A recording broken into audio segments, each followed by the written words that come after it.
armas, batallas y hombres que cambiaron el curso de la historia. Esto y mucho más en Bellum Artis Historia Militar.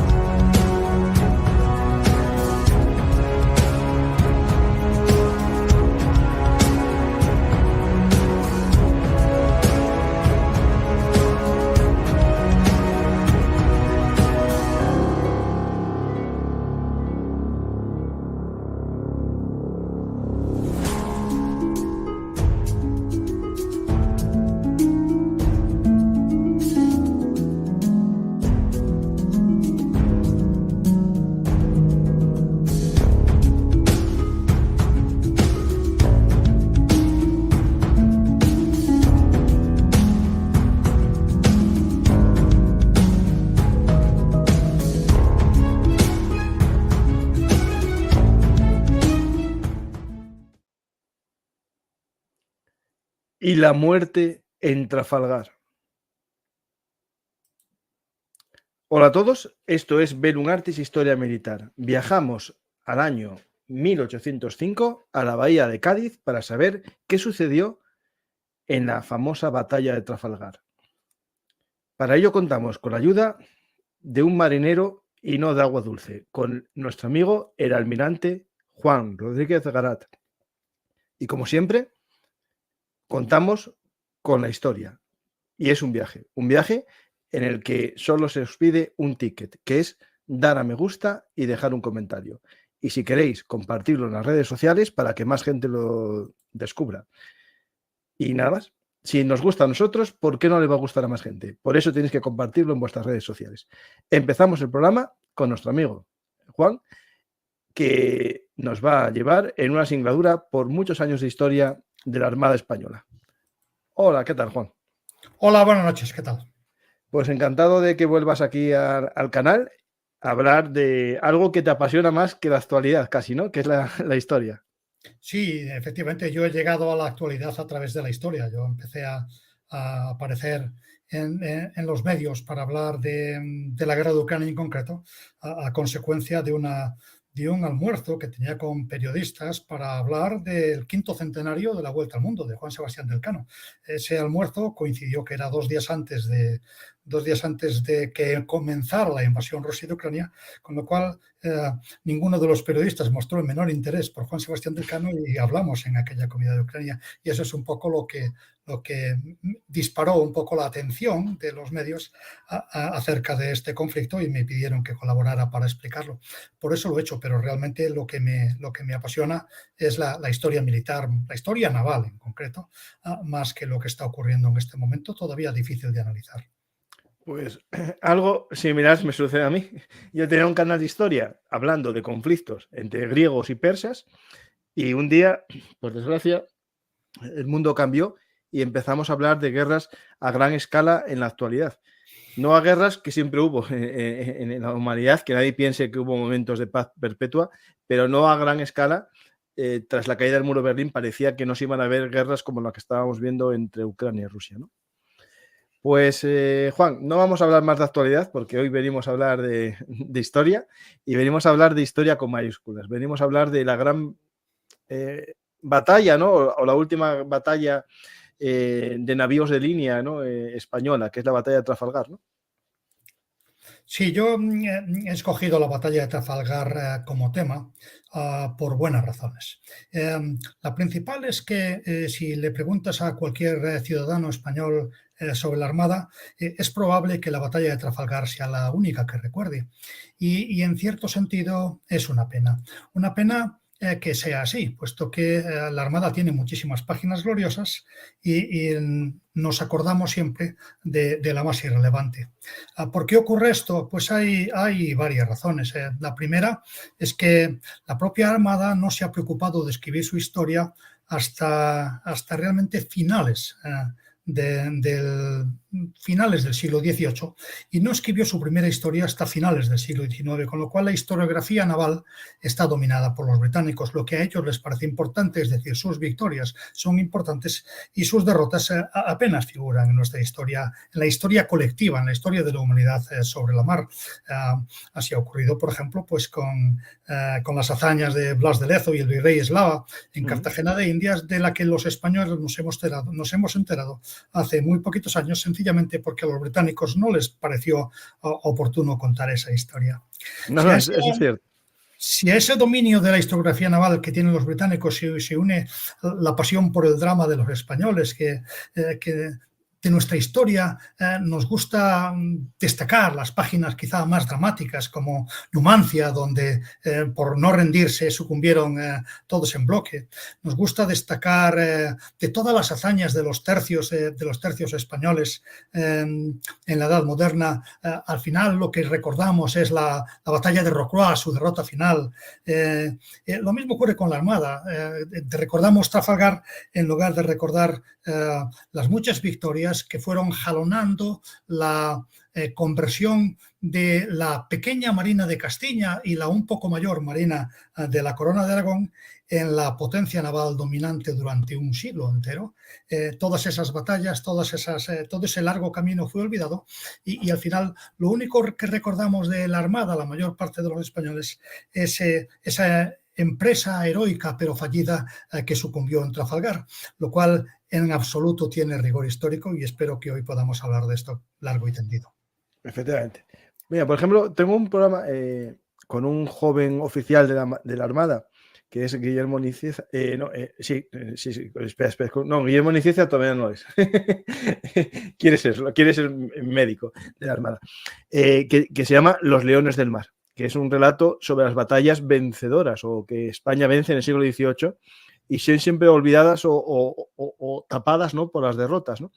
Pues nosotros, esos leones del mar, algunos de ellos combatieron en Trafalgar. Todavía hay ese león rampante, ¿no?, en la proa de los barcos, ¿no? Sí, el caso es que en Trafalgar, contra lo que parece deducirse de la leyenda con que lo han cubierto los británicos, no había en realidad nada estratégico en juego. Si empezamos con la historia de la campaña, que es importante, habría que empezar casi con el principio del siglo. En el principio del siglo XVIII, cuando llegan los Borbones a España, se produce una alianza natural con Francia. En estos momentos, en los primeros momentos del siglo XVIII, la Armada prácticamente no existe. La Marina de los Austrias estaba compuesta por diversas escuadras, todas ellas habían sucumbido realmente en la batalla de las Dunas en 1639, al final de la Guerra de los 80 años, y lo que quedaba fue prácticamente nada. Durante el reinado de Carlos II, nuestra Armada prácticamente dejó de existir, se limitó a mantener la carrera de Indias, eso sí, razonablemente escoltada, pero cuando hubo que combatir con la Marina del poderoso Rey Sol de Luis XIV, lo hizo la Armada holandesa por nosotros.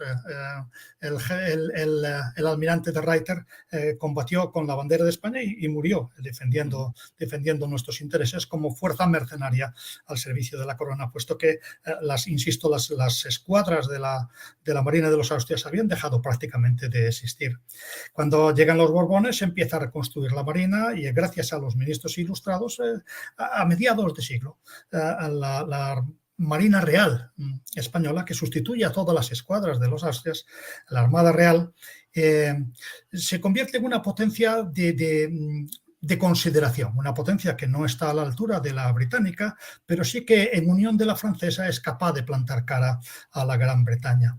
Surge entonces en aquella época una estrategia nacional abanderada por el Marqués de la Ensenada, que trataba de sacar partido de las limitadas fuerzas que podía desplegar España, dada su economía en aquel momento, asumiendo que el ejército español unido al inglés podía derrotar al francés y que la Real Armada, unida a la Marina francesa, podría derrotar a la Marina británica. Y estrategia nos permitía una cierta independencia de criterio y era probablemente el mejor camino que habría podido seguir la España en los mediados del siglo, pero por desgracia el cese del marqués de la Ensenada debido a conspiraciones cortesanas en las que no fue ajena la Gran Bretaña y la llegada del rey Carlos III, que venía con deudas contra los británicos de cuando era rey de Nápoles,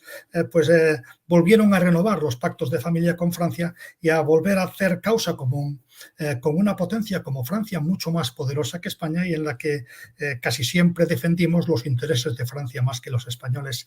Con esta unión con los franceses fuimos derrotados en la Guerra de los 7 Años, en la que participamos solo al final, pero hay que reconocer que en cambio en la Guerra de Independencia de los Estados Unidos la Marina francesa unida a la Real Armada consiguieron derrotar en una campaña marítima a la Gran Bretaña y recuperar para España pues objetivos importantes como fueron Menorca y la Florida.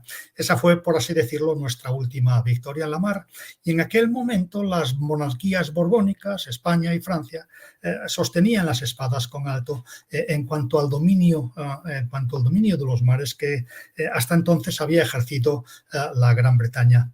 Todo esto terminó con la Revolución Francesa en 1789, donde la Marina francesa fue decapitada en un sentido más literal del que nos gustaría. Muchos de sus jefes fueron, de hecho, decapitados y el resto exiliados. Y en cuanto a España, a raíz de la decapitación del rey de Francia, entramos en la primera coalición antifrancesa, la primera guerra de coalición antifrancesa, y fuimos derrotados en lo que se llamó la Guerra del Rosellón. Y esa derrota tuvo dos consecuencias importantes para España. La primera, la ruina de la hacienda, que nos costó pues todos los recursos. A partir de entonces no hubo más recursos en España para la Armada, no se volvieron a construir prácticamente más navíos. El último navío español se construyó en 1798 y luego estuvieron casi 6 décadas sin construir navíos nuevos. Y la segunda consecuencia en el enfrentamiento con Francia es que la derrota nos volvió a llevar al redil de Francia, cuando ya el pacto de San Ildefonso renovó, por así decirlo, los acuerdos de familia cuando ya no había Borbones en Francia y nos volvió a enfrentar con Gran Bretaña en 2 guerras consecutivas que terminaron de arruinar a la Armada, con lo cual esa Real Armada que se había enfrentado con éxito a Gran Bretaña en 1783, al llegar el cambio de siglo, no era rival para la Gran Bretaña, como se demostró sobre todo en la batalla de San Vicente en el 1797, donde 24 navíos españoles fueron derrotados por 15 británicos en una batalla que probablemente constituye el punto más bajo de la historia naval de España. A partir de ahí llegó la paz de Amiens. Una vez que se produjo la paz de Amiens, volvió rápidamente a enfrentarse Gran Bretaña con Francia en la guerra de la Tercera Coalición y ahí, aunque España trató de permanecer neutral, no consintió esa neutralidad la Gran Bretaña. El gobernante británico, el primer ministro William Pitt, decidió atacar a 4 fragatas españolas en el famoso episodio en el que luego la Mercedes fue recuperada por el Odyssey y se produjo ese litigio en que al final España consiguió recuperar los restos de esa fragata, con el único propósito de entrar en guerra con España.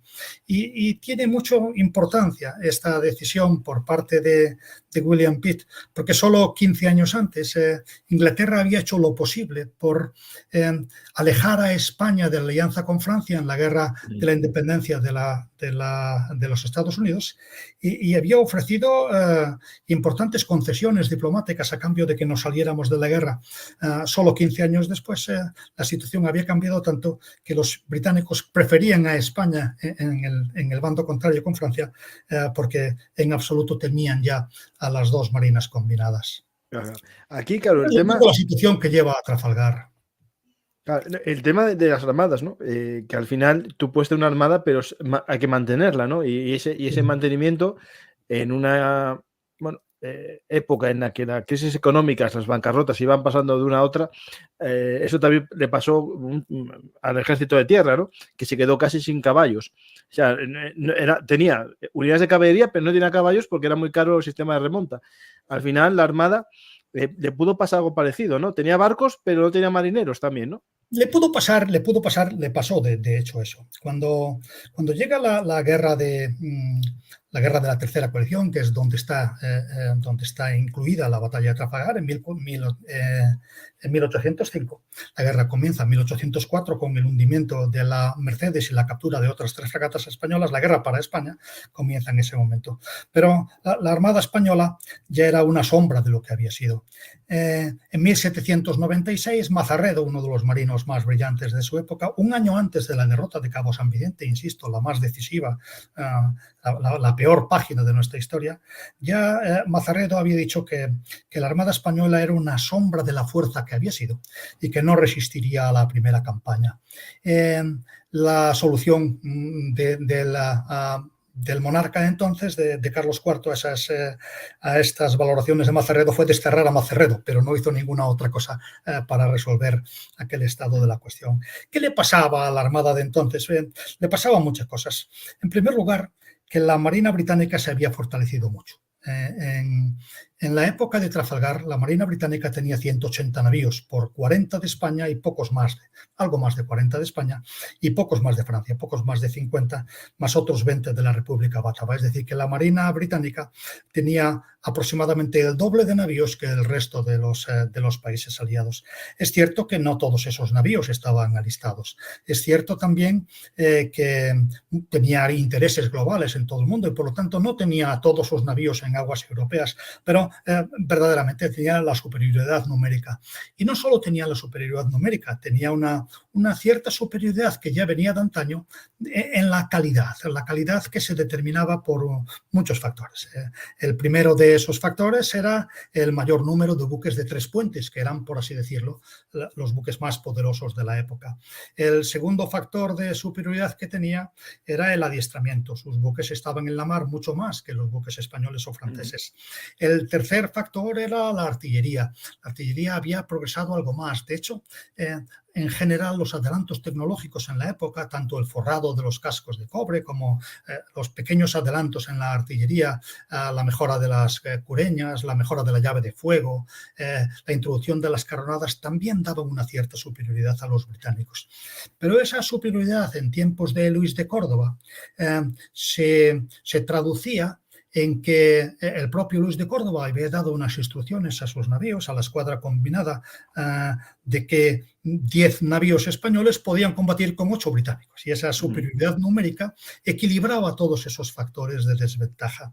Y así ocurrió durante esta Revolución Americana, la Guerra de Independencia de los Estados Unidos, donde tanto la escuadra combinada hispano-francesa como los británicos se atuvieron a esa cifra. Y los británicos se consideraban superiores cuando estaban en relación superior a 1,25 a 1, y los españoles se consideraban superiores y estaban por encima de esa diferencia numérica. Una diferencia razonable, efectivamente. Había algo más de calidad en los buques ingleses, contando todos los factores de mejores adiestramientos, mejor artillería, mejores dotaciones, más velocidad, pero se podía combatir en esta ventaja, como demostró Luis de Córdoba, pues por ejemplo en Cabo Espartel, donde el Annette Howe, después de reforzar Trafalgar con 34 navíos, escapó, rehusó la batalla con los 46 de la combinada, y como ocurrió años antes, cuando d'Orvilliers y de Córdoba llegaron al Canal de la Mancha con 66 navíos y la Marina británica entonces rehusó plantar cara y permitió que los españoles y franceses dominaran nada menos que el Canal de la Mancha durante prácticamente todo un mes. ¿Cómo había cambiado en 15 años la situación? no está justificado solamente por los problemas económicos, que es verdad que existían. Es verdad que las dotaciones españolas no estaban completas en general. Es verdad que los buques no estaban carenados. Es verdad que había problemas de pertrechos y es verdad que había problemas de adiestramiento artillero. Pero esos problemas se podrían haber resuelto con una superioridad numérica un poco mayor. Decir que en vez de 8 a 10, pues 6 a 10, ¿no? Eso hubiera sido suficiente en condiciones normales para volver a equilibrar la balanza. Y si no fue así, fue por otro factor adicional, que es un factor en la que tanto la Marina francesa como la Armada Real española fueron culpables, y es el retraso táctico. Al final de la guerra de independencia de los Estados Unidos, los británicos desarrollaron tácticas nuevas que reemplazaban al combate en línea de fila. El combate en línea de fila era un combate extremadamente ineficiente. Era una guerra entre caballeros en las que se ponían dos líneas paralelas, se cañoneaban, normalmente no se perdía ningún barco y terminaba la batalla como había comenzado. Los británicos, a partir de los últimos años de la guerra de independencia de americana, de la mano de marinos como Rodney o como Hood, habían roto con esa táctica habitual y habían creado unas nuevas tácticas en las que lo que se pretendía era conseguir lo que la táctica siempre pretende, conseguir desequilibrar una batalla mediante, en este caso, mediante la superioridad numérica en una zona concreta. Y fue a partir de la actuación de Rodney en la batalla de los Santos cuando la Marina británica empezó a adoptar esta táctica de romper la línea enemiga, que es lo que hizo Nelson en Trafalgar para conseguir una superioridad numérica local, que es la que llevó en la propia batalla, como luego podemos ver, a que prácticamente todos los buques españoles y franceses combatieran contra 2, 3, 4, 5 enemigos, a pesar de que había más buques españoles y franceses en la zona de que buques británicos. No, pero si focalizan en un punto todo el ataque, siempre habrá superioridad en un punto, claro.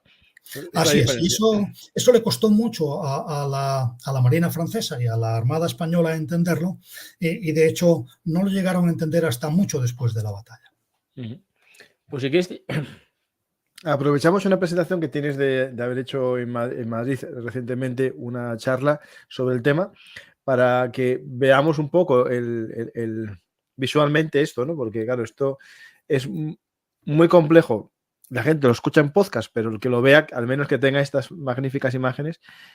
Tenías ahí a Pérez Galdós, ¿no? Al principio del todo.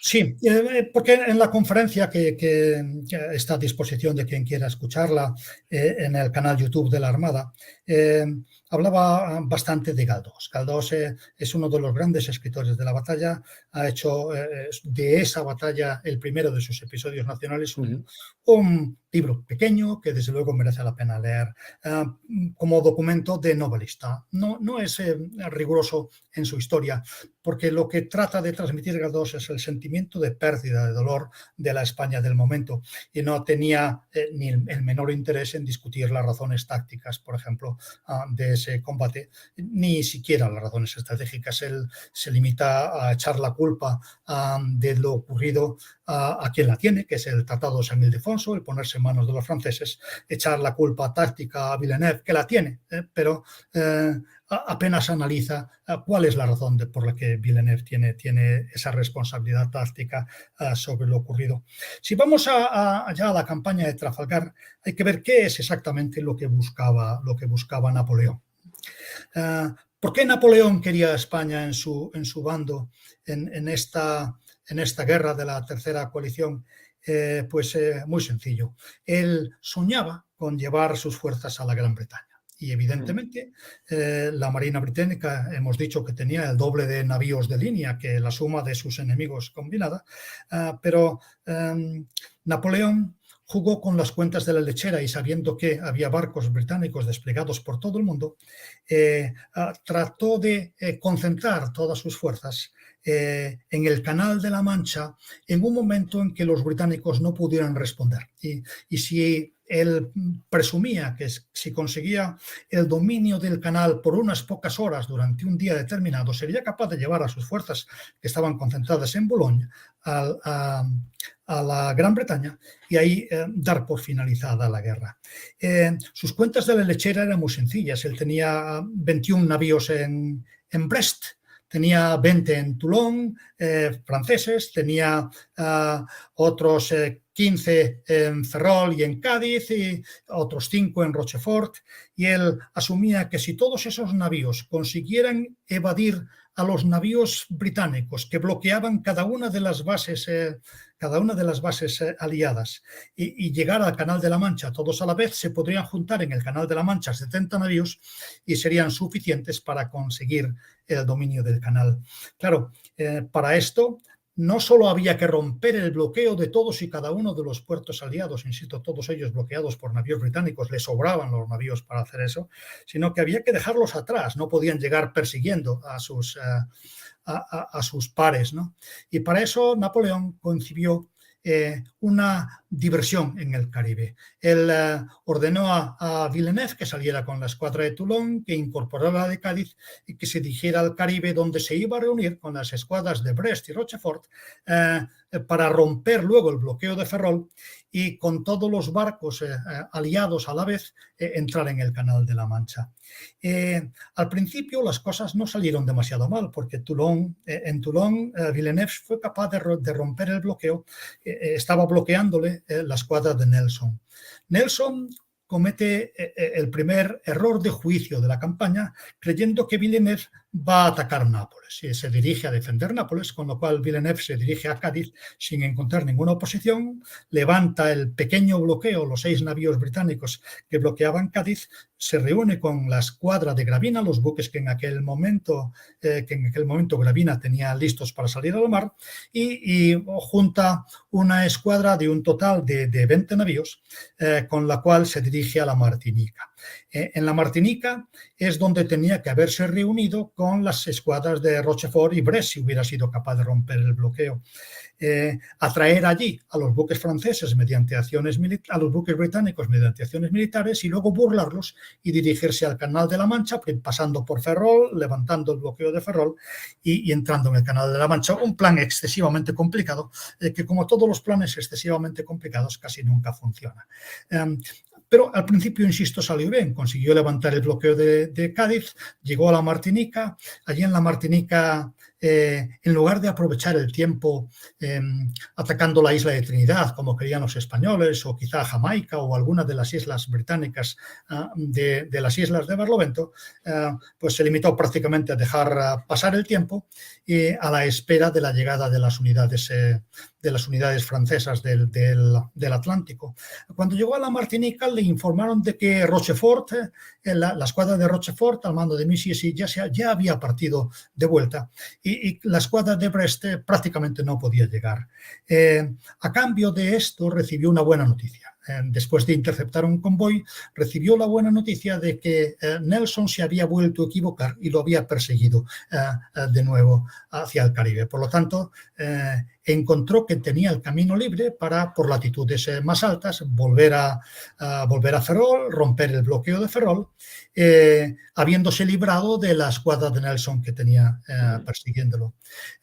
Mientras Villeneuve hace esto, Nelson de nuevo vuelve a equivocarse, vuelve a pensar que Villeneuve va al Mediterráneo y se dirige al Mediterráneo, pero tiene la suerte, a veces la suerte es más importante que la habilidad, de enviar un bergantín para informar a Londres de sus intenciones de volver al Mediterráneo, y que ese bergantín se cruzó con la escuadra de Villeneuve que volvía hacia Ferrol para tratar de romper el bloqueo Ferrol.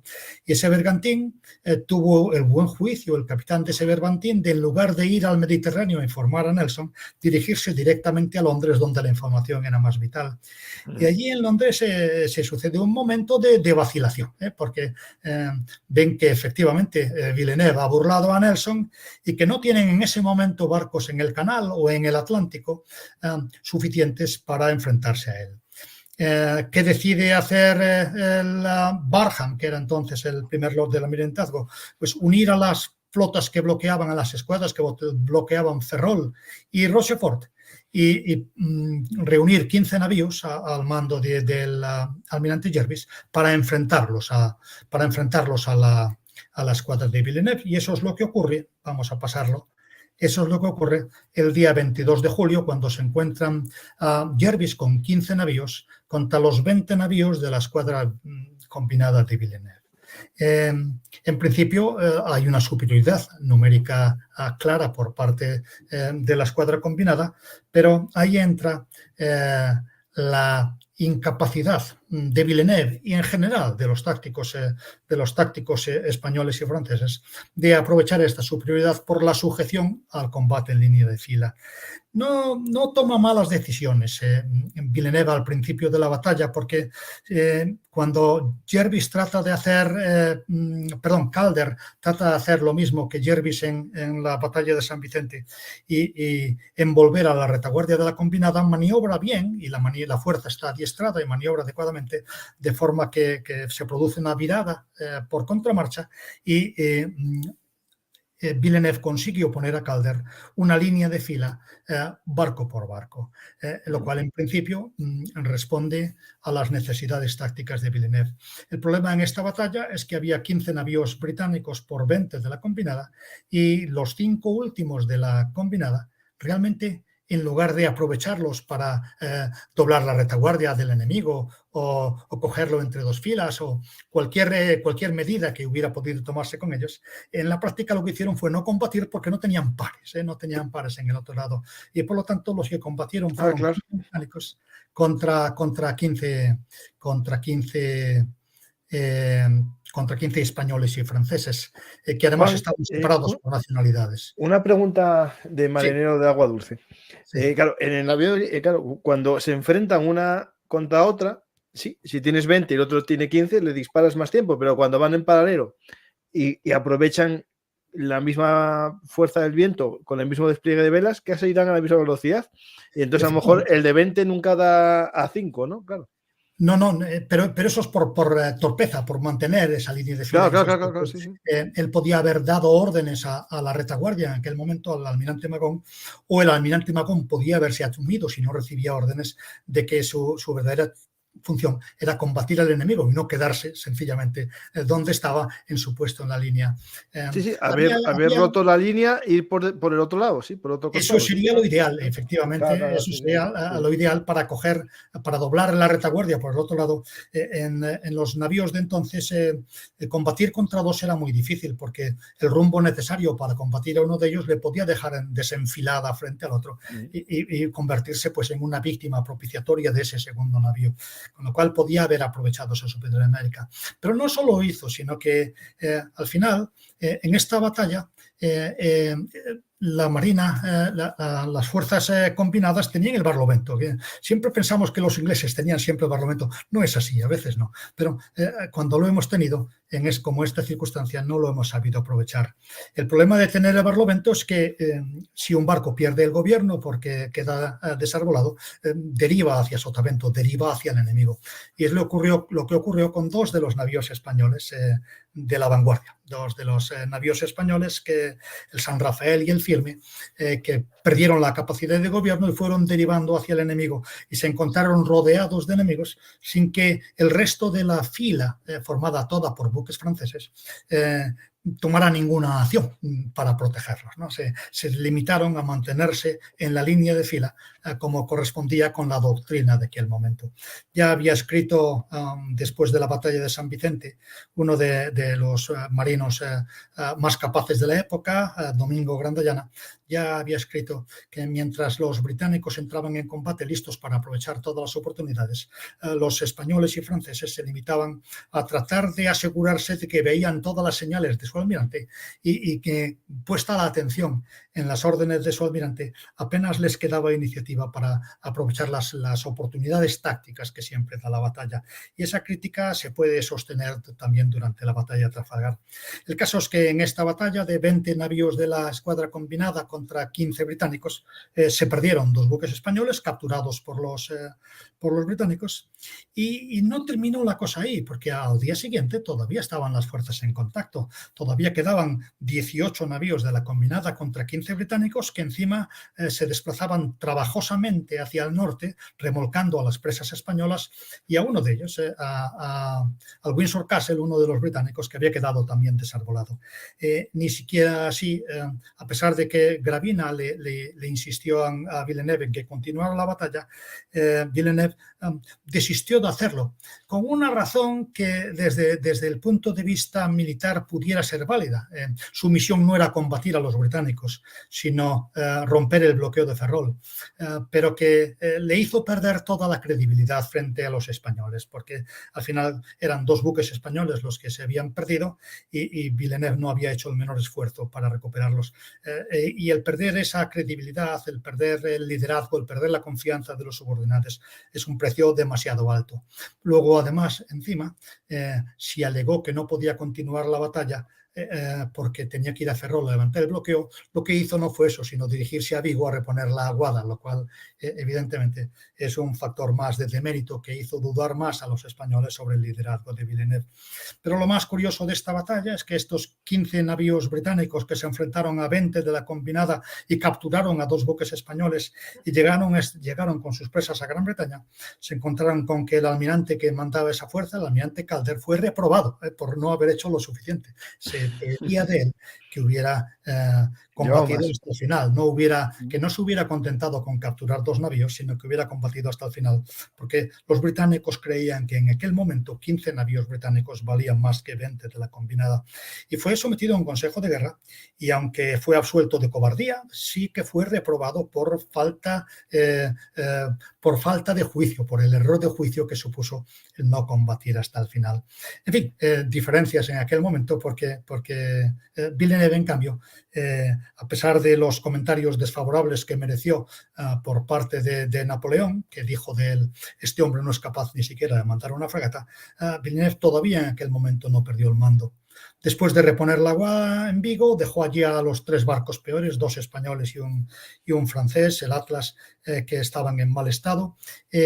Llegó con el resto de sus 15 navíos a Ferrol, donde se incorporó a los 14 navíos españoles y franceses que vivían allí. Y en aquel momento tenían nada menos que 29 navíos, es decir, todavía estaba abierto para él el camino de desbloquear Brest y presentarse en el canal, si no con los 70 navíos que pensaba inicialmente, sí con casi 60. Y eso hubiera sido quizás suficiente para la maniobra que pretendía Napoleón. Pero Villeneuve, que no era un hombre cobarde, sí era un hombre irresoluto. Y fue incapaz de tomar esa decisión. No sabía lo que le esperaba en el Canal de la Mancha. Se sentía inferior, probablemente. Se sentía inferior él como marino y a sus propios barcos. Y entonces tomó la decisión equivocada de dirigirse a Cádiz. Y esa decisión de Villeneuve, después de su derrota en la pequeña batalla de Finisterre, que no tuvo importancia táctica, pero sí estratégica, esa decisión de Villeneuve es la que cambia la guerra, es la que libra a Gran Bretaña de Napoleón, porque Napoleón, a partir de esa decisión de Villeneuve de volver a dirigirse a Cádiz, tiene que renunciar a sus planes de invadir la Gran Bretaña, desbanda a las fuerzas que tiene en Boulogne para la invasión y las prepara para combatir en la batalla de Austerlitz, que al final es con la que se consuela de su derrota naval. Pero la batalla de verdad importante, estratégica en esta guerra, es la batalla de Finisterre. A partir de ahí, Napoleón ya pierde su confianza en las fuerzas navales, no solo en Villeneuve, sino en las fuerzas navales, y ya nunca más les encomendará más que tareas secundarias, tareas como la que le dio la orden a Villeneuve después de cuando llegó a Cádiz, le dio la orden de salir a hostigar al tráfico enemigo en el Mediterráneo una vez que pudiera levantar el bloqueo. En absoluto volvería a tener un papel decisivo.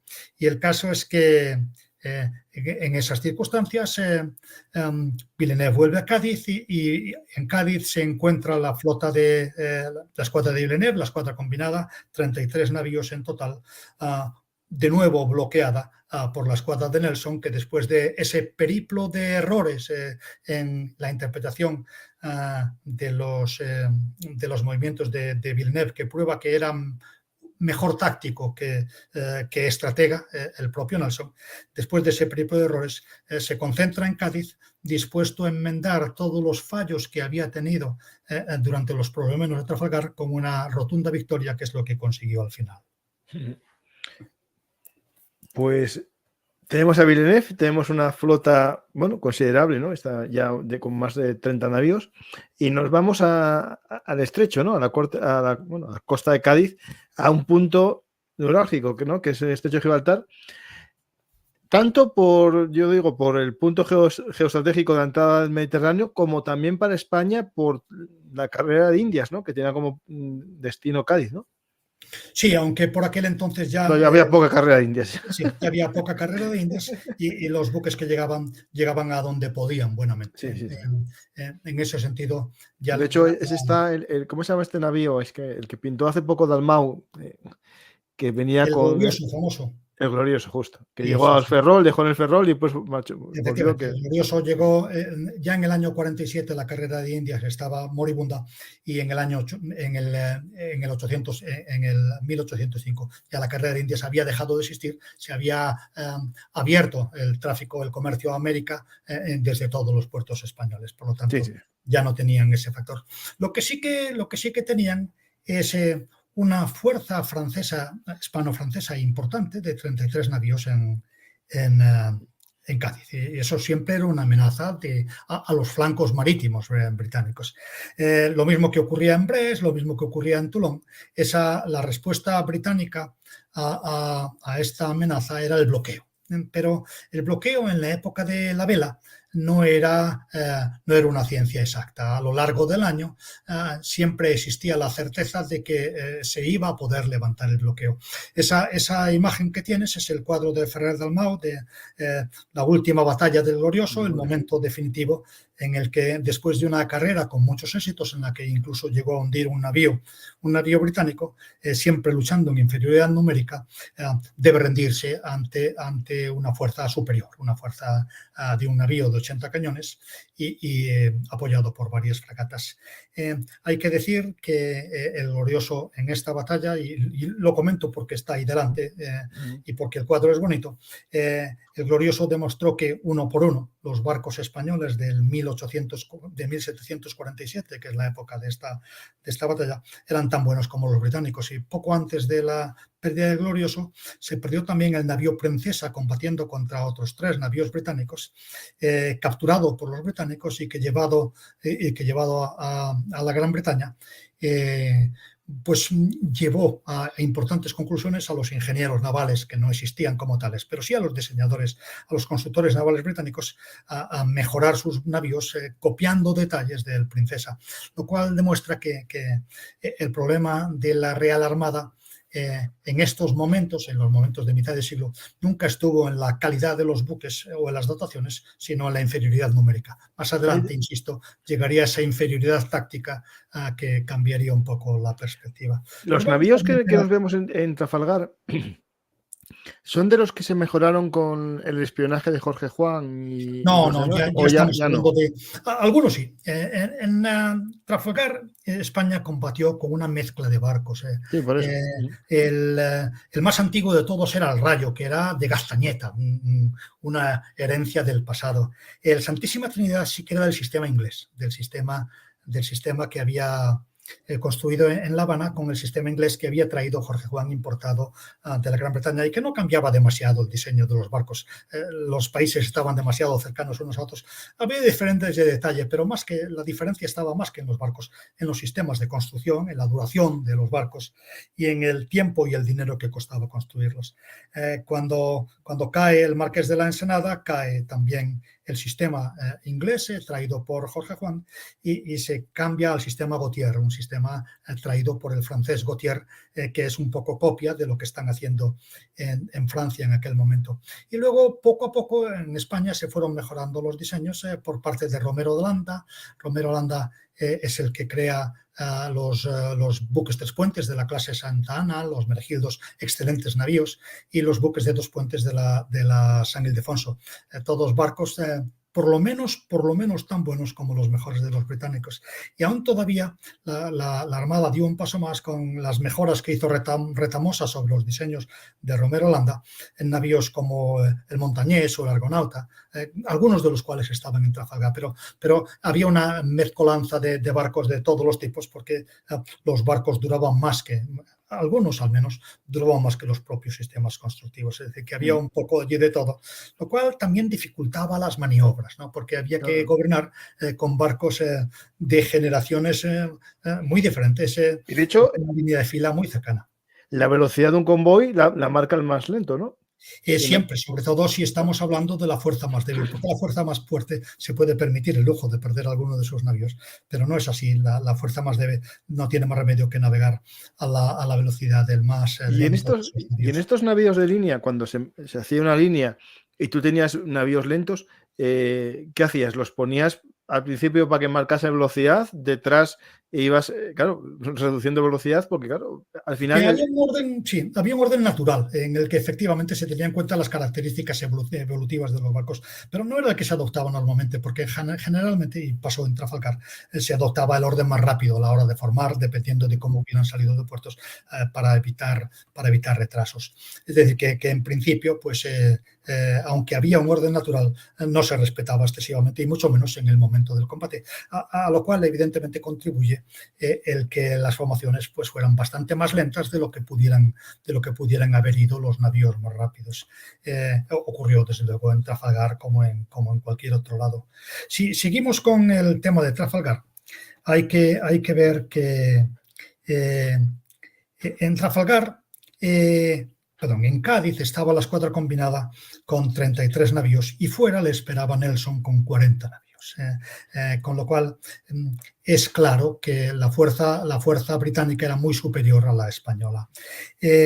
A pesar de todo, las órdenes de Napoleón son aprovechar una oportunidad para romper el bloqueo. Y son unas órdenes razonables para llevar a cabo esas tareas secundarias en el Mediterráneo. El bloqueo se podía haber roto sencillamente porque durante un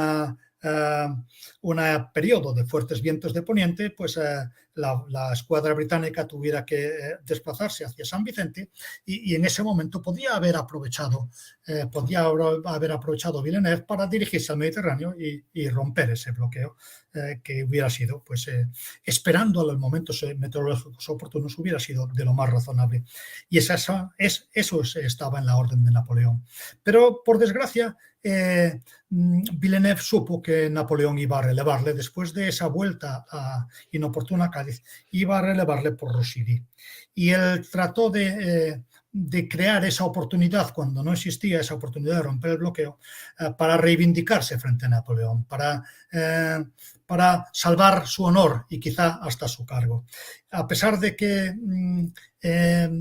los españoles, Gravina, se oponía a la salida, y a pesar de que en una conferencia previa que se convocó el día 7 de octubre, todos los presentes acordaron que la fuerza combinada era inferior a la británica que esperaba fuera, Villeneuve fingió encontrar una oportunidad de romper el bloqueo en el hecho de que parte de los navíos que esperaban fuera británicos se fueron destacados para dar escolta a un convoy británico que se dirigía al Mediterráneo.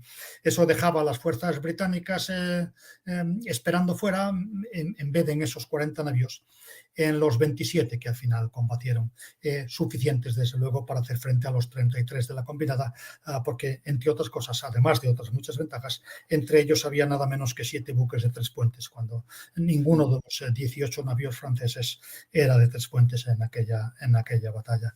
Con lo cual, Villeneuve decide salir a la mar frente a la oposición de todos y frente a las razonables críticas por parte de Gravina de que no había fuerza para combatir y de que además se aproximaba el mal tiempo, ese mal tiempo de poniente que hubiera permitido burlar el bloqueo británico de haber esperado en puerto hasta que terminara, se estaba aproximando, se sabía porque el barómetro bajaba y se sabía que se avecinaban malos tiempos. A pesar de todo, insisto, antes de ser relevado, Villeneuve decidió salir y ese fue su principal error.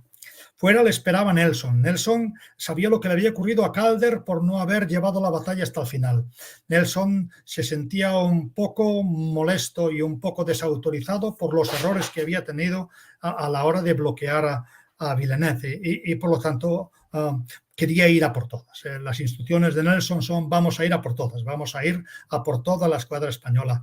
Él, en sus instrucciones tácticas, que son muy claras, dice: no se puede mantener una línea de 40 navíos porque es imposible gobernar algo tan complejo, y por lo tanto decidió formar en 2 columnas separadas y decidió que en vez de combatir en línea de fila atacaría la columna de Sotavento. En el caso de encontrarse a Barlovento, como al final ocurrió, sus planes eran que la columna de Sotavento rompiera la línea enemiga por el navío número 12, empezando por el final, con lo cual se garantizaba que en ese escenario, si continúa rumbo la flota combinada, se garantizaba una superioridad numérica de 1,25 a 1 en esa zona de la batalla, mientras que la columna de Barlovento, la columna que dirigía el propio Nelson, rompía la línea por el centro para separar a la vanguardia y aislar a la fuerza de Sotavento de las operaciones de la vanguardia.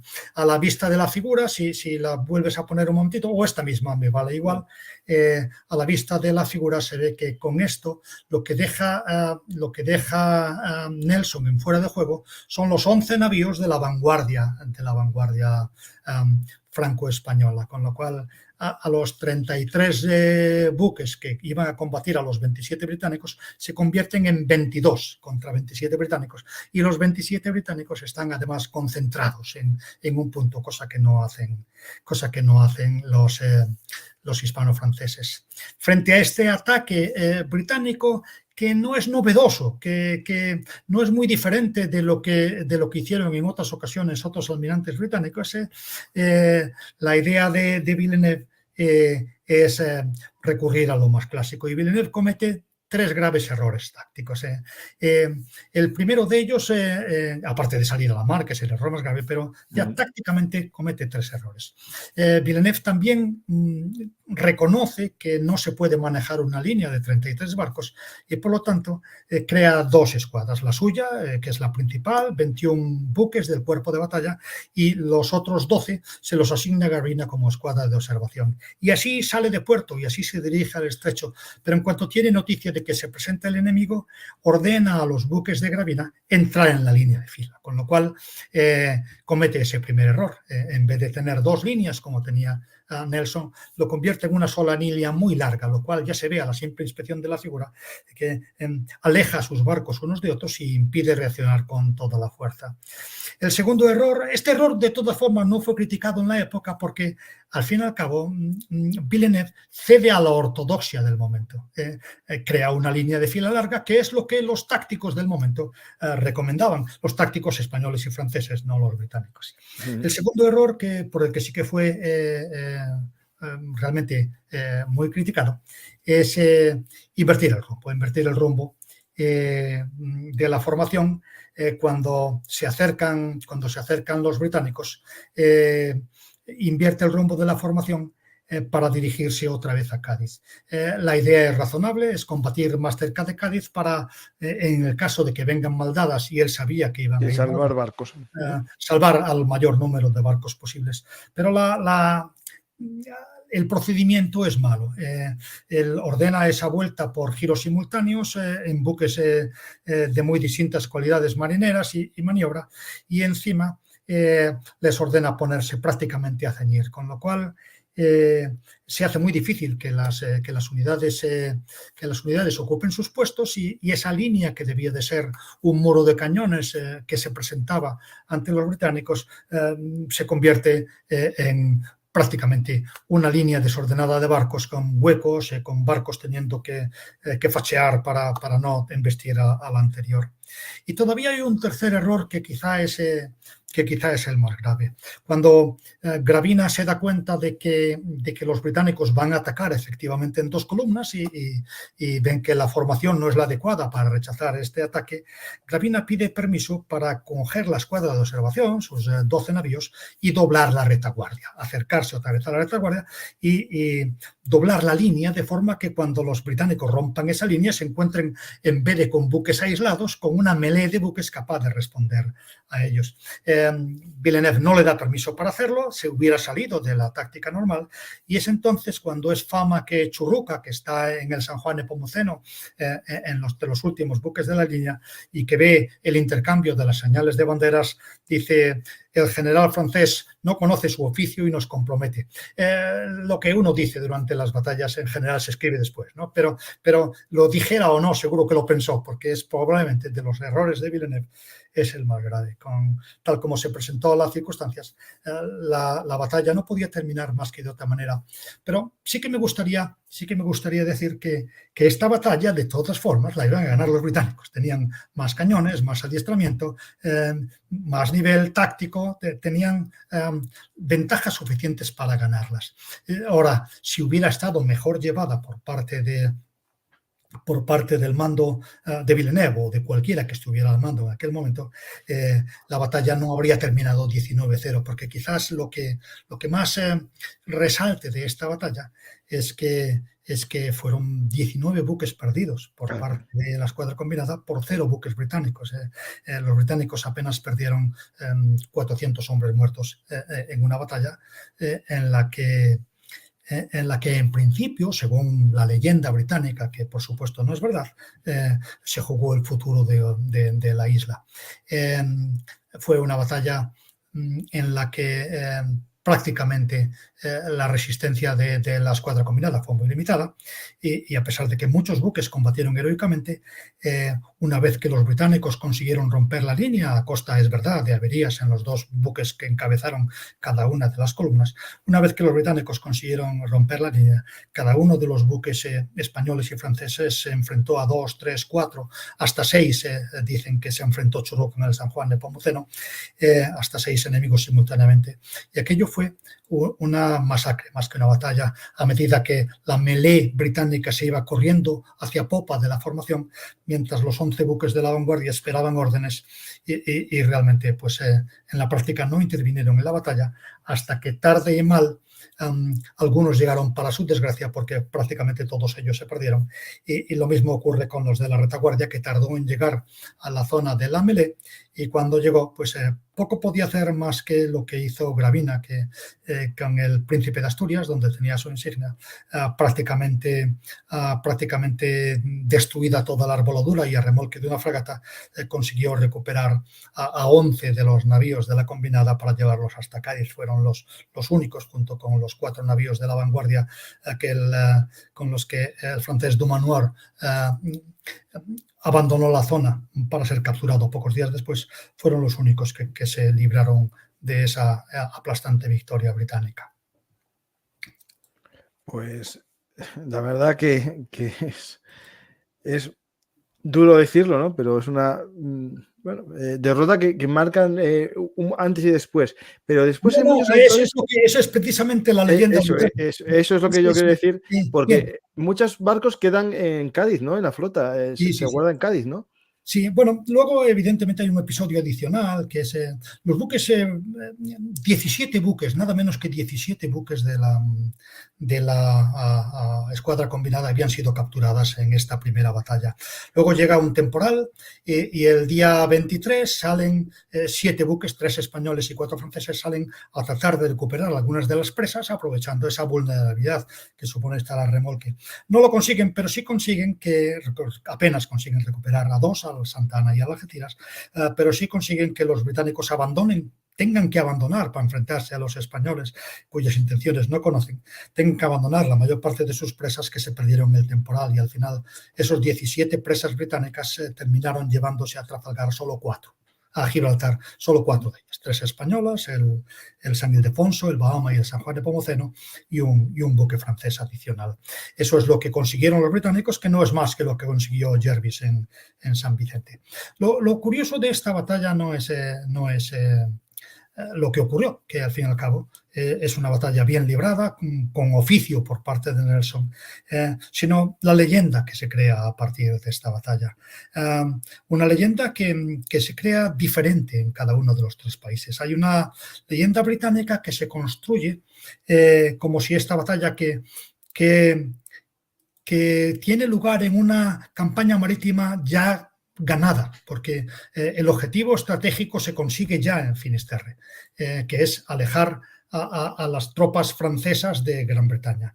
En una batalla ya perdida, en una batalla en la que la superioridad naval británica es tan evidente como para derrotar a la combinada 19-0. A pesar de todo, el pueblo británico todavía hoy, a estas alturas, la mayor parte de ellos consideran que esta fue la batalla en la que Gran Bretaña derrotó a Napoleón.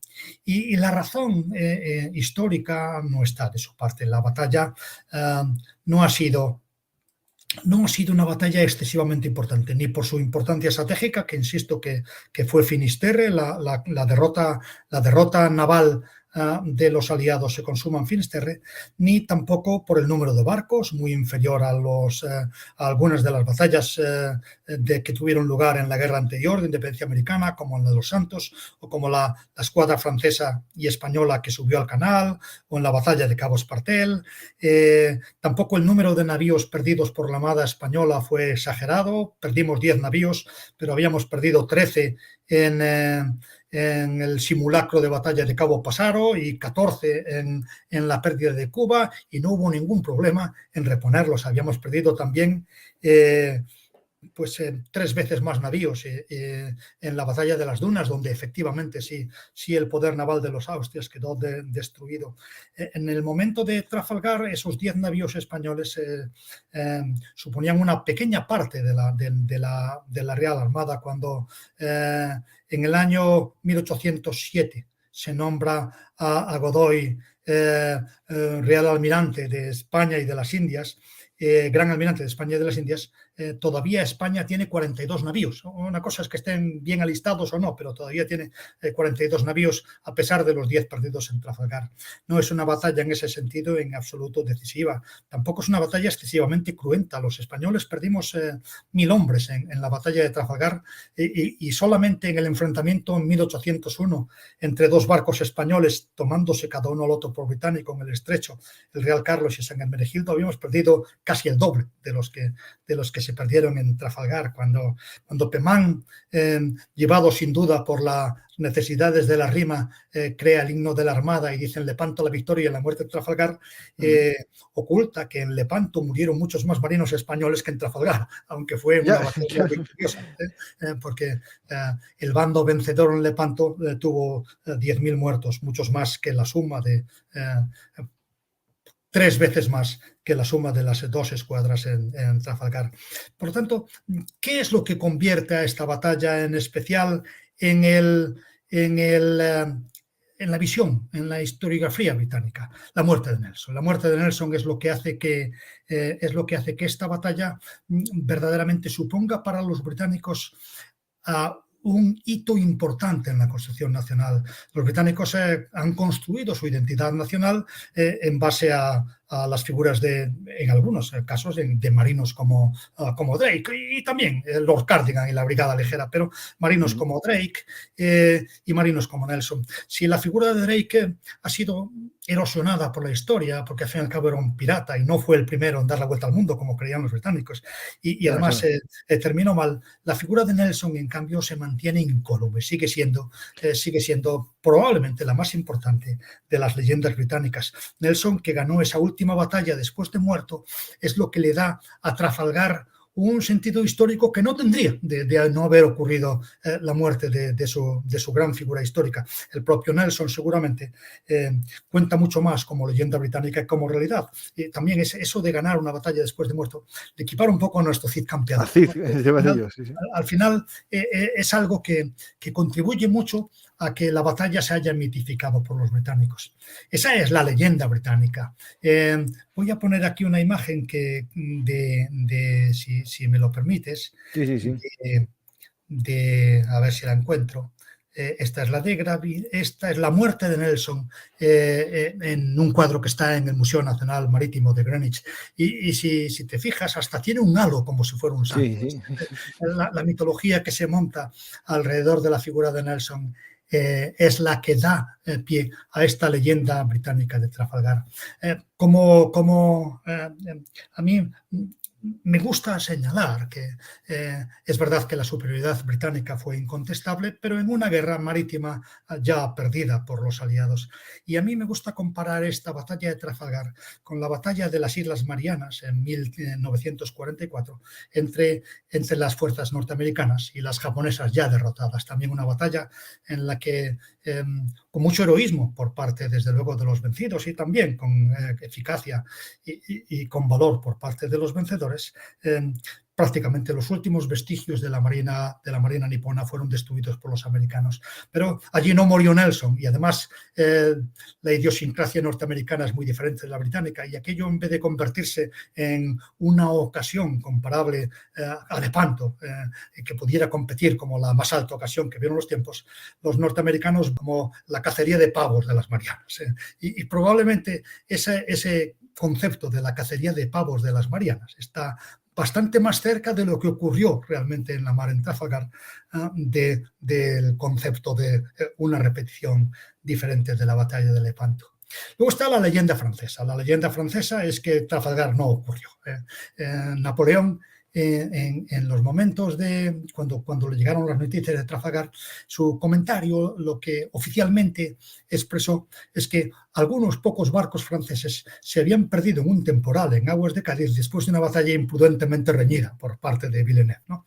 Y efectivamente se perdieron los barcos franceses en el temporal, y el hecho de que antes de perderse en el temporal hubieran sido capturados por los británicos, a Napoleón no le interesó darle demasiada difusión. Pero lo que es cierto es que Francia en aquel momento estaba en la cumbre de su poderío militar, ganaba batallas todos los días y por lo tanto no iba a dejarse abatir por la derrota de la marina francesa en Trafalgar. Insisto, una vez que en Finisterre se había perdido toda oportunidad de explotar esa marina para atacar la Gran Bretaña, ¿no? En este sentido, sí que hubo una corriente histórica en Francia en el pasado en el que aseguraban que era la falta de compromiso de sus aliados los que había llevado a la derrota, pero hoy día no es así. Hoy día los historiadores franceses de hoy reconocen que tanto españoles como franceses combatieron bien y en algunos casos heroicamente, como dicen los británicos, y por lo tanto no tienen nada que reprochar a sus aliados entonces, y sencillamente la culpa la tiene la inferioridad naval y la culpa la tiene también Villeneuve. Y sobre todo, insisto, más que Villeneuve, la decisión de Villeneuve de salir a la mar, porque probablemente podemos hacer lucubraciones, pero probablemente cualquier militar, cualquier marino español o francés hubiera hecho las cosas mejor que Villeneuve, pero no de una manera suficientemente diferente como para poner a los apuros en apuros a los británicos. Yo creo que el último marino español que podía haber de verdad puesto en dificultades a Nelson fue don Álvaro de Bazán, que en una situación parecida, en la batalla de la isla de San Miguel, lo que hizo es, en vez de formar una línea de fila, formar un grueso lo suficientemente grande como para que no cupieran esos barcos que atacaron en columna a la fuerza combinada. Y eso solo lo podía hacer alguien que se sintiera a sí mismo por encima de las tácticas. Y eso, en aquel momento, no teníamos ningún marino, un Roger de Lauria o un don Álvaro de Bazán capaz de llegar a esos extremos. Sí lo era Nelson, pero hay que reconocer que tenía la facilidad de que esas tácticas que él empleó ya eran parte de la doctrina británica de combate y por lo tanto no tiene el mismo mérito que el primero que lo hizo, que fue Rodney en la batalla de los Santos, y hay muchos historiadores británicos que piensan que lo hizo por casualidad, por error. Se encontró con que embestía a la línea de fila en lugar de mantenerse paralelo a ella. Bueno, y queda por último la leyenda que más me interesa rebatir, que es la leyenda española. La España de aquel momento no tenía ningún consuelo.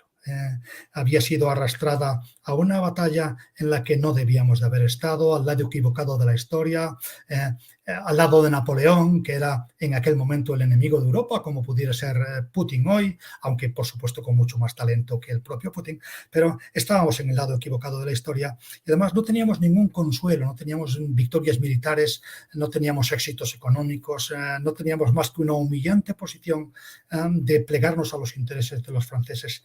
Y para consolarnos, la única herramienta que se encontró en aquel momento fue buscar consuelo en el heroísmo de los marinos que perdieron la vida, que fueron muchos, y realmente si hay algo que sí se puede decir es que los marinos españoles en Trafalgar cumplieron con las ordenanzas que les exigían no rendirse ante fuerzas superiores, sin que hubieran alcanzado la gloria con su gallarda resistencia, y eso lo hicieron prácticamente todos los buques, por lo menos mientras vivieron sus comandantes, que eran los que sostenían ese esfuerzo de las dotaciones en aquella época.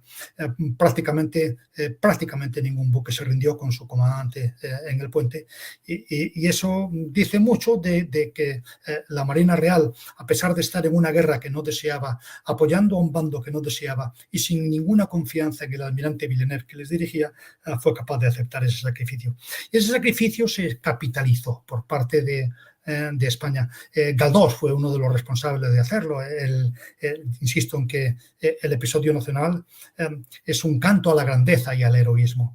Y no está mal consolarse con la grandeza de los héroes siempre que no llegue la cosa a tratar de tapar con este consuelo, con esta grandeza reconocida a los Churruca, a Gravina, a Alcalá Galiano, Valdés, no llegue a tapar a otros héroes españoles que, además de demostrar el mismo valor y el mismo heroísmo, fueron capaces de derrotar a los británicos, como ha ocurrido desde entonces. Hay una sensación, incluso en muchos historiadores generalistas españoles, muchos de los mejores, de los más prestigiosos, de que en Lepanto se perdió la Armada Española. No fue así. La Armada Española, trabajosamente construida, sobre todo en tiempos de Carlos III, no se perdió en Trafalgar. Me parece que había dicho Lepanto. No se perdió en Trafalgar. En Trafalgar perdimos un total de 10 navíos de los casi 50 que disponíamos. ¿Cuándo se perdió la Armada Española? Se perdió en la Guerra de la Independencia. Cuando España cambia de bando, a raíz de la invasión francesa, nos encontramos con que los navíos no hacen ninguna falta, puesto que la mar está dominada por los británicos.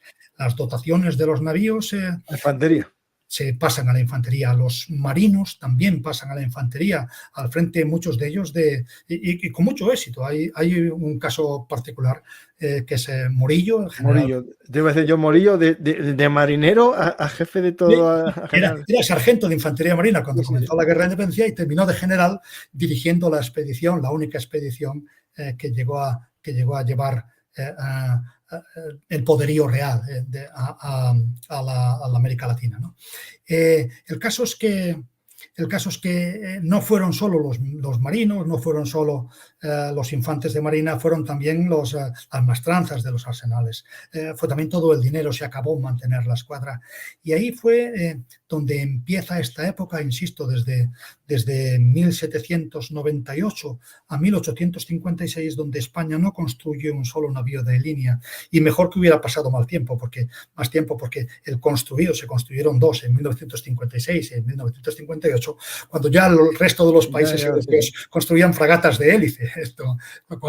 Esos barcos tampoco tuvieron una gran utilidad. Pero el caso es que hubo ahí un invento que fue el navío de línea, pero con hélices laterales también, ¿no? Había varios. Sí, pero no eran navíos de línea, realmente eran en España cuando ya no quedaba, por supuesto, prácticamente ningún navío. Hay que recordar, y esto me gusta decirlo, que cuando empiezan las guerras de independencia de los virreinatos americanos, donde los virreinatos, los antiguos virreinatos, las naciones que surgen de los virreinatos, dan patente de corsos a mercenarios, sobre todo anglosajones, británicos y norteamericanos, para crear sus propias marinas mercenarias, mientras no tienen otra solución. Y en España hubiera sido necesario algún navío para llevar ese poder naval español a a las aguas de disputadas aguas del Caribe o del Pacífico. En aquel momento, el Santa Ana, uno de los grandes navíos de línea españoles con 3 puentes, y que había sido enviado a La Habana durante la Guerra de Independencia para preservarlo de posibles rapiñas francesas, se hundió en puerto en 1816 en el puerto de La Habana por falta de carenas. No teníamos nada con la que defender nuestras aguas de estas marinas mercenarias que iban surgiendo en Hispanoamérica, y se hundió allí nuestro único navío por falta de mantenimiento. Esa es lo que realmente, ahí es donde se pierde la Armada Española. Luego es verdad que cuando empieza el vapor, para tratar de... La Armada Española vuelve a resurgir poco a poco con las guerras carlistas, con la Primera Guerra Carlista, donde se compran vapores de ruedas, estos que dices, para bloquear el tráfico de armas a las fuerzas carlistas en el norte de España. Y ahí empieza un poco la reconstrucción de la Marina, que a pesar del error de los 2 navíos, a partir de los años 50 empieza a contar con fragatas de línea y llega a tener otro pequeño resurgir en la Marina que Méndez Núñez llevó a combatir a aquella disparatada guerra del Pacífico, pero una guerra disparatada desde la perspectiva de hoy, pero que no lo fue desde la perspectiva de los marinos de la época, cuando todavía tenía sentido aquello de más vale honra sin barcos que barcos sin honra. Sí, sí. No, y te comentaba en los de aspa, esos típicos así de laterales, ahí había uno que era una especie de híbrido, que no sé en qué país lo hizo, que era un navío de línea y con esos aspas laterales. Pero nosotros, no era el típico barco posterior. Era... Sí. Nosotros hasta ahí no llegamos. Nuestros únicos vapores fueron vapores de línea comprados en Gran Bretaña. Pero sí que es verdad que en momentos de vacilación, en momentos de desarrollos históricos novedosos, pues se cometieron obviamente muchos errores como el que cometió España construyendo, insisto, esos 2 navíos que nada más prácticamente entregarse se convirtieron en pontones para escuelas y demás, puesto que ya no tenían ningún valor militar. Pero insisto que en épocas de brusco cambio tecnológico, como ocurrió con la llegada del vapor, pues cualquier error prácticamente puede haberse cometido por unos u otros países. Sí. Estaba yo buscando unos americanos, el Vermont, que era uno parecido a ellos también, que hicieron muy tarde ese. Pues vamos a, Juan, a las preguntas del público. Voy a filtrar las que no comentaste tú, porque hay algunas que ya dijiste. Hay gente preguntando si se podía haber ganado la batalla. Ya dijiste que era muy difícil cambiar el transcurso, incluso con otros almirantes, con otros comandantes. Sí, con otros almirantes. Gravina hubiera llevado los procedimientos, estoy seguro, mucho mejor de lo que lo llevó Villeneuve, pero no hubiera hecho una cosa diferente. Hubiera combatido en línea de fila contra unos británicos que combatían en columnas para romper esa línea de fila. Y desde luego hubiera hecho pagar más cara la victoria británica, pero no la hubiera puesto en peligro.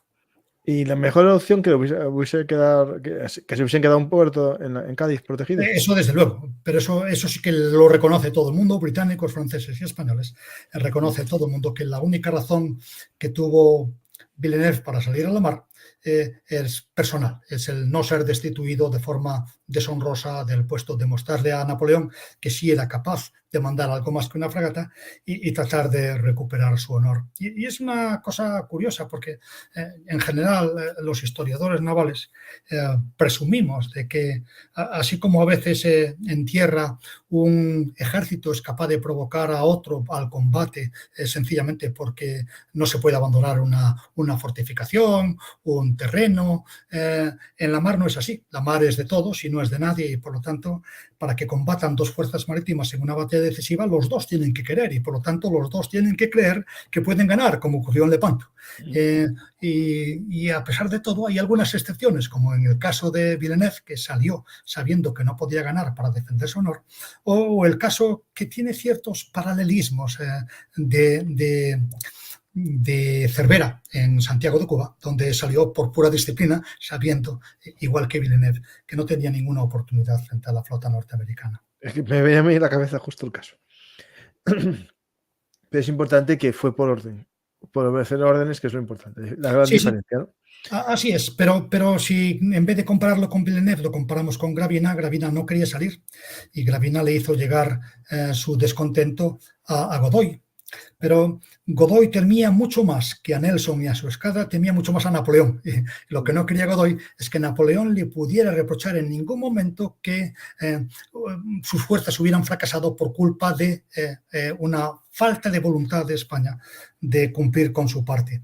Y por lo tanto, lo que le dijo Godoy a Gravina es tú expon tus razones, explica por qué no quieres salir a combatir, pero si recibes la orden de hacerlo, sal. Y eso es lo que hizo Gravina, un hombre disciplinado y que entra dentro de la ética militar de todos los tiempos. Los militares estamos obligados a decir cuando no estamos de acuerdo en las órdenes que se nos dan, pero si una vez expuestas nuestras razones se nos ordena cumplir cualquier cosa, pues tenemos la obligación de hacerlo. ¿En la mar se puede hacer tácticas envolventes? Sí, claro que sí, igual que en tierra. Efectivamente se pueden hacer tácticas envolventes y en ocasiones se han llegado a hacer. Por ejemplo, eso es lo que intentaba hacer la Armada turca en Lepanto y para evitar esa posibilidad de las tácticas envolventes es por lo que don Juan de Austria, bien asesorado por los tácticos que llevaba a bordo, entre ellos don Álvaro de Bazán, decidió apoyarse en la costa una de sus bandas y encomendar la otra a una escuadra con capacidad para tratar de evitar ese envolvimiento, como era la de Juan Andrea Doria, ¿no? Y por el norte, por la parte del norte, no hubo posibilidad de entrar porque, insisto, que la escuadra de la Santa Liga estaba apoyada en tierra. Por el sur, prácticamente todo lo que ocurrió fue un intento de Ali Pasha de Uluch-Ali, de envolver a las fuerzas cristianas y luego cuando fue perseguido por Juan Andrea Doria, meterse por dentro para tratar de atacar de costado. Sí, las tácticas envolventes existen en la mar, existían en la mar, requieren superioridad numérica, evidentemente. Hay muchas preguntas sobre la guerra de Cuba, sobre Cervera, que eso sería para hablar otro día, si quieres, o más adelante.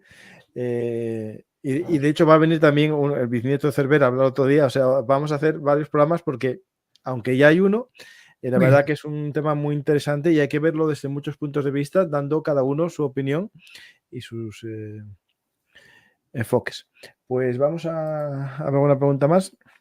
¿Carecía de mandos competentes Francia por haber sido ejecutados la mayoría de ellos al apoyar al rey en su proceso revolucionario? Sí, eso fue una de las razones. Hemos hablado de la decapitación de la Marina francesa y buena parte de sus almirantes fueron asesinados, ¿no? El relevo de marinos muy competentes como Suffren, como de Grasse, que combatieron bien contra los británicos, incluso en condiciones de inferioridad numérica a veces, sobre todo Suffren en el Océano Índico, y derrotaron a los británicos, aunque fueran derrotas poco sangrientas porque se combatían en línea de fila y eso no conducía a derrotas decisivas, ¿no? Pero sí tenía buenos marinos y muchos de ellos se tuvieron que exiliar o fueron asesinados, fueron decapitados, porque era la Marina Real, al final era la Marina Real francesa. Dejó de serlo, evidentemente, para convertirse en la Marina Republicana, ¿no? Pero fue a costa de mucha sangre. En aquel momento era difícil encontrar marinos franceses competentes y si uno mira la lista de los marinos franceses que han llegado a dar nombre a buques de guerra franceses actuales, son muy pocos. Los de esa época, desde luego, no Villeneuve. Magon, sí, Magon, que mandaba la retaguardia en la batalla de Finisterre, que murió en combate. En Trafalgar sí que ha habido algún buque francés con su nombre, pero ni Dumanoir ni Villeneuve lo merecieron.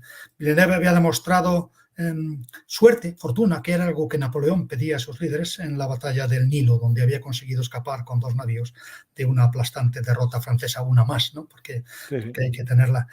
Pero no era un hombre de prestigio y esa escuadra combinada hispano-española que iba a entrar en el canal no iba a entrar a las órdenes de Villeneuve, sino de Gantem, que era un marino de más prestigio que mandaba la escuadra de Brest. No tuvo la oportunidad tampoco de hacerlo.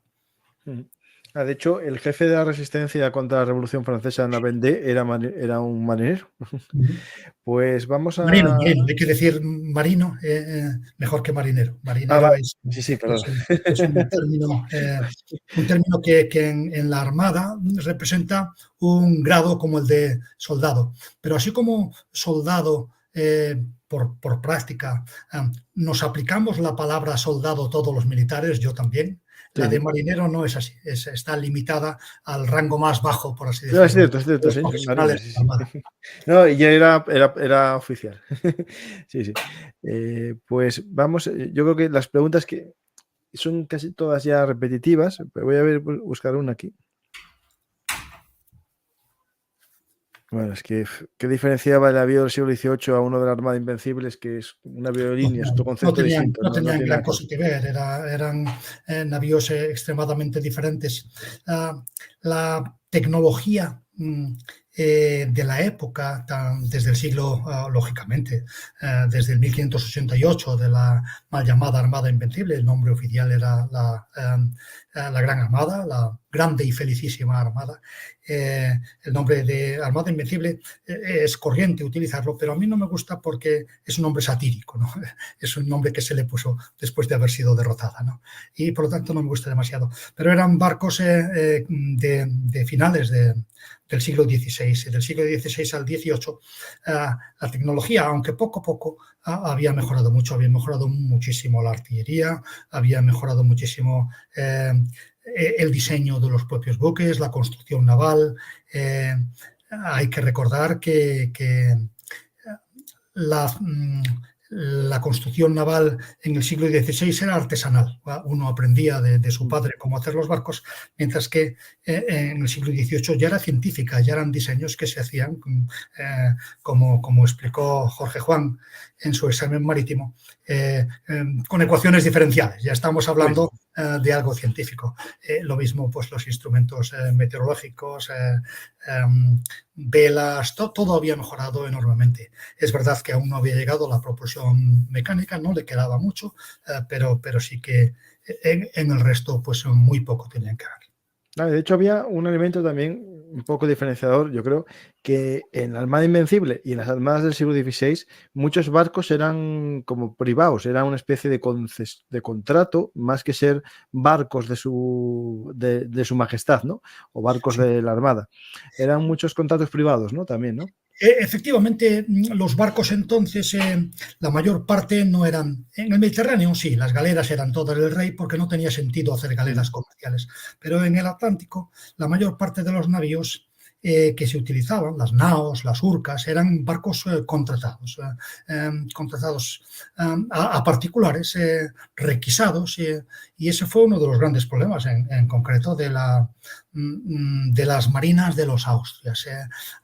El rey podía disponer de unos 20 galeones, no más, y el resto, hasta completar los centenares a veces de barcos que se requerían para una operación concreta, eran barcos requisados al comercio, con lo cual no se pagaban bien, el comercio sufría de estos. Hay quejas muy importantes que demuestran que esta práctica de requisar barcos mercantes para hacer la guerra, si bien era perfectamente posible, puesto que no había demasiadas diferencias entre un galeón y una nao del mismo tamaño cuando se armaba en guerra y se le dotaba de soldados y de artillería, no había excesivas diferencias, sobre todo en los primeros años de los galeones y las naos, sobre todo incluido en el siglo XVI. En el siglo XVII los galeones fueron evolucionando separadamente, convirtiéndose en algo más parecido a los navíos posteriores. Pero en aquel momento había muy poca diferencia entre los buques de guerra y los mercantes. Pero también a principios del siglo XVIII había compañías que construían fragatas de guerra. La compañía de Indias, por ejemplo, pues construían fragatas de guerra para sus propios cometidos y que a veces también se incorporaban a las fuerzas navales, no ya a finales de siglo, pero a principios del siglo XVIII todavía buques en teoría mercantes o sin patente para que se incluían en las fuerzas navales. Pues todo un magnífico viaje el que hicimos hoy gracias a ti, Juan, yo creo que nadie puede decir que no sabe bien ya lo que pasó el día, ahí no me acuerdo, bueno, en Lepanto, en 1805, Trafalgar, 21 de octubre 21 de octubre, de 21 de octubre. 1805. Sí.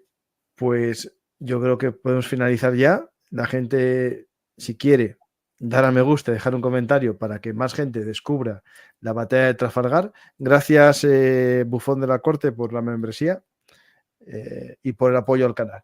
Pues, Juan, gracias. Espero que vuelvas a hablar de historia y si quieres un día volver a hablar de actualidad cuando puedas, pues yo encantado, esta es tu casa. Y no sé si algún día vas a publicar algún libro o estás ya en mente escribiendo alguno. Bueno, yo escribo muchas cosas, pero generalmente libros no, porque temo aburrir a los lectores. He escrito algún libro, pero más bien de cultura de defensa, relacionado con la cultura de defensa. Y de esto, de la historia que me gusta escribir, suelo escribir artículos o partes de libros o artículos largos en la revista Historia Naval, que está disponible de forma gratuita para quien la quiera en formato PDF, o sea que se puede leer gratuitamente y donde uno puede encontrar historias de este tipo. Pero sí que me gustaría, ya que me dejas la oportunidad de recordar esto, que Trafalgar no ha sido el fin del mundo, no ha sido el fin de la Armada, es una batalla muy sobrevalorada por parte de los británicos y si uno quiere encontrar el fin de la Armada en distintas épocas de historia, la Armada de los Austrias sucumbió en las dunas, la Armada de los Borbones no sucumbió en la mar, sucumbió en puerto en la Guerra de la Independencia. Pues coincido contigo cuando dije que llegaron a puerto y ahí fue el problema, que gran parte abandonaron todo para ir a combatir y de hecho un poco el hecho de que la bandera rojigualda sea el símbolo de España en parte se empezó a ver en los campos de batalla de dentro de España en la guerra gracias a las tropas navales, de infantería naval y de marinos, perdona. Que se incorporaban al ejército. En aquellos tiempos, además, los oficiales generales eran generales de cualquier ejército. No había diferencia, en teoría, entre la Real Armada y el ejército de tierra. Y por lo tanto, se incorporaban con todos sus galones. Así le ocurrió, por ejemplo, a Cayetano Valdés, que hizo una gran campaña en tierra, pero sobre todo el sargento Morillo fue el que más tenemos. Yo tengo un libro que leí su biografía del sargento Morillo, que está publicada hace poco, por EDAF, creo que lo publicó. No sé si lo tienes, está muy bien el libro, de la vida de Santiago Morillo. Pues muchas gracias, Juan, y si quieres decir algo ya al público, ya como despedida, típica despedida. Pues nada más, que el que quiera algo más tiene la conferencia en la página YouTube de la Armada y sobre todo si está en Madrid, tiene el Museo Naval, que es una joya y que merece la pena ir a verlo de cuando en cuando.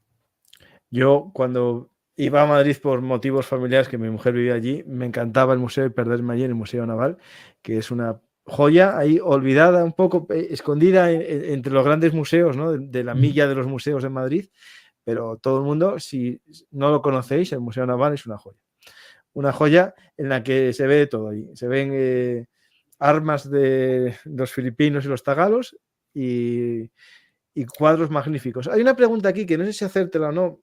Te la iba a hacer para el final, pero sacaste el tema del museo. ¿Qué pasó con el cuadro del Glorioso que lo sacaste tú del museo? Dicen aquí. Sí. Uno de nuestros problemas, me gusta que me hagas la pregunta, uno de nuestros problemas que tenemos es que el arte que hay en el Museo Naval, los pintores españoles de época no se han dedicado jamás a pintar nuestras victorias en la mar. Entonces, la mayor parte de los cuadros que hay en el Museo Naval son de autores extranjeros, en general holandeses, que tenían flamencos, y prácticamente solo recogen victorias flamencas sobre los buques españoles. Si uno va al Museo Naval actual, se encuentra con que hay cuadros y algunos magníficos de todas nuestras derrotas, porque incluso a nuestros pintores les gusta el dramatismo de la derrota más que la épica de la victoria, y no tenemos prácticamente, y eso es algo que la dirección actual del museo está tratando de resolver, cuadros de victorias tan importantes como la de las Azores, de don Álvaro de Bazán. No existe, no hay las figuras de Menéndez de Avilés o de tantos marinos como Luis de Córdoba marinos importantes, todas estas victorias no hay ningún cuadro, porque hemos preferido retratar ese momento dramático de la derrota. En concreto del siglo XVIII que teníamos en principio hasta la última década del siglo XVIII, tuvimos una serie de combates con los británicos equilibradas, con victorias y derrotas. No teníamos nada más que las derrotas. No hay un cuadro de Toulon, no hay un cuadro prácticamente de ninguno de los éxitos militares, no había un cuadro tampoco digno de Cartagena de Indias, ¿no? Y en cambio sí que había cuadros de todas las veces que nuestros navíos se rindieron heroicamente, aunque fue heroicamente, ante navíos ingleses. Y de estos teníamos 3 en concreto, uno de la fortaleza del Morro de La Habana, otro de El Glorioso, el cuadro que hemos visto hace un momento del Glorioso, y el tercero era de la rendición del navío Princesa. Con lo cual, a la hora de hacer un relato más equilibrado, porque me tocó a mí remodelar el Museo Naval, para tratar de que en vez de ser una colección de piezas fuera un relato histórico equilibrado, decidí que 2 de esos cuadros tenían que salir y a cambio teníamos que equilibrarlo con una victoria. Y teníamos una victoria del Glorioso que durante su carrera, la famosa carrera del Glorioso, hundió a un navío británico. Y ese cuadro lo teníamos por un autor anterior, Cortellini, un cuadro pequeño pero muy bonito de una victoria del Glorioso en vez de la derrota definitiva. Con lo cual decidimos que 2 de esos cuadros iban a abandonar el museo y que en concreto el cuadro de la última batalla del Glorioso, que es el momento en que se rinde a los navíos británicos, decidimos mandarlo al Museo de San Fernando, donde precisamente era la base del Glorioso y donde consideramos que podía suponer un atractivo. Teníamos además que compensar al Museo de San Fernando porque nos habíamos traído un cuadro para la remodelación, nos habíamos traído un cuadro de Ferrer Dalmau también, del combate de San Vicente, que representaba la figura del granadero Martín Álvarez. Y como apenas había cuadros representando la infantería marina, pues hicimos ese cambio del Museo Naval de Madrid al de San Fernando, llevamos al cuadro del Glorioso a San Fernando y trajimos a Madrid el cuadro del granadero Martín Álvarez. Es una decisión técnica para tratar de cambiar, de mejorar el discurso, de hacer más comprensible y más justo el discurso del Museo Naval, que fue mal interpretada en su momento no por Ferrer Dalmau, que realmente tengo unas excelentes relaciones con él, pero sí fue mal interpretada por Pérez Reverte, que fue el asesor de Ferrer Dalmau en ese cuadro. Y sin preguntar exactamente las razones, pues se lanzó una campaña. Tiene todo el derecho a opinar como cualquiera y pues le contestamos lo que nosotros habíamos querido hacer y ahí terminó el problema. Hoy día ese cuadro está en el Museo Naval de San Fernando. Es que ahí lo vi yo, claro, yo lo vi hace poco y lo vi en San Fernando, que es un museo muy interesante. Muy bonito, pequeño. Sí, está bien, pequeño, sí. Muy bonito, tiene ahí ese cuadro, es uno de los piezas más importantes de ese museo, cosa que en Madrid pues no ocurre así, porque en Madrid verdaderamente las joyas del museo están en otras épocas. La verdadera joya del museo, lo que hace el museo único y irrepetible, es la carta de Juan de la Cosa. Es lo que vienen de todo el mundo a ver, no un cuadro concreto de un pintor además moderno y todavía vivo, un pintor que hace excelentes cuadros de batallas, hay que reconocerlo, y que precisamente en la conferencia creo que has puesto un cuadro que acaba de pintar y que está en el Museo Naval de Madrid temporalmente, pero que terminará en el Museo Naval de Cartagena, que es el cuadro de la botadura del San Ildefonso, pintado por Ferrer Dalmau, a cuya presentación asistí, y la verdad que es un cuadro digno de figurar en nuestro museo y en concreto en el Museo Naval de Cartagena, porque es allí donde fue construido el navío. Yo un saludo a Dalmau, que es amigo también. Yo también, le tengo mucho respeto. Y de hecho yo, para mí, suerte. Es el mejor artista de arte histórico que hay ahora. En España y en Europa casi, yo creo que también, pero es cierto que aquí también en un museo hay que dar testimonio de lo bueno y de lo malo, no solo de la derrota, sino también de la victoria, ¿no? Y yo Así creo es. que es verdad que en eso hay que Teníamos ese también... problema y Sí, todavía tenemos ese problema y de hecho en su momento le hemos pedido también a Ferrer Dalmau y a la escuela que está creando que nos ayude a representar de una manera más digna el éxito histórico que ha supuesto la carrera de Indias, algunos de los éxitos de nuestra infantería marina y en concreto el museo está también en negociaciones para adquirir un cuadro de un pintor moderno porque por desgracia no hay ninguno de un pintor antiguo, de la segunda victoria más importante de la Armada Española, que es la de las Azores, la de la isla de San Miguel, la victoria de Álvaro de Bazán sobre Felipe Strozzi en el año 1582. Y insisto que sorprendentemente de ese cuadro, pues tampoco, de esa batalla tampoco tenemos, como no tenemos de la gran victoria de la Rochela, y es verdad que la victoria de la Rochela hace mucho tiempo, pero en cambio tenemos la derrota de Jofre Tenorio en el Estrecho, que es todavía más antigua, y no sé por qué, insisto, a nuestros grandes pintores les ha llevado, como a los compositores de ópera, les ha traído mucho más la tragedia que yo creo que fue todo culpa del 98. En parte sí, en parte del pesimismo del 98, sí. Aunque ya viene de antes, porque los cuadros flamencos que tenemos son anteriores. En la época en la que los flamencos pintaban para los burgueses batallas navales, en España se pintaban cuadros religiosos y es verdad que eso, yo no soy experto en historia del arte, pero algo de esto sí que hay y por lo tanto hay muy poco en donde poder escoger. Los únicos cuadros de batallas que se pintaban eran a petición del rey, no a petición de la burguesía, y eran cuadros de tanto valor que están en el Prado y no en el Museo Naval. Sí, toda su lógica y es así, o sea, o bodegones o religioso. Incluso en los bodegones eran bastante buenos los flamencos también por el mismo tema, ¿no? Sí. Pues muchas gracias, Juan, todo un placer, la verdad, y sobre todo un honor que un almirante, bueno, de la flota, que se preguntaban si era el máximo rango, dije, sí, no, el máximo rango es almirante de la flota. Lo que soy es retirado. Eso, no, retirado, iba a decirlo. No. Soy un retirado. Un abuelo que cuando mis nietos se dejan les cuento cuentos y cuando no se dejan mis nietos pues tengo que buscar a alguien que claro. Pues aquí tienes gente escuchando seguro cada cuento que quieras contarnos, sobre todo de historia y también tus análisis de actualidad, que espero que vuelvas pronto a hablar, que por desgracia tenemos mucho que hablar en este mundo cada vez más convulso, ¿eh? Es un mundo muy complejo.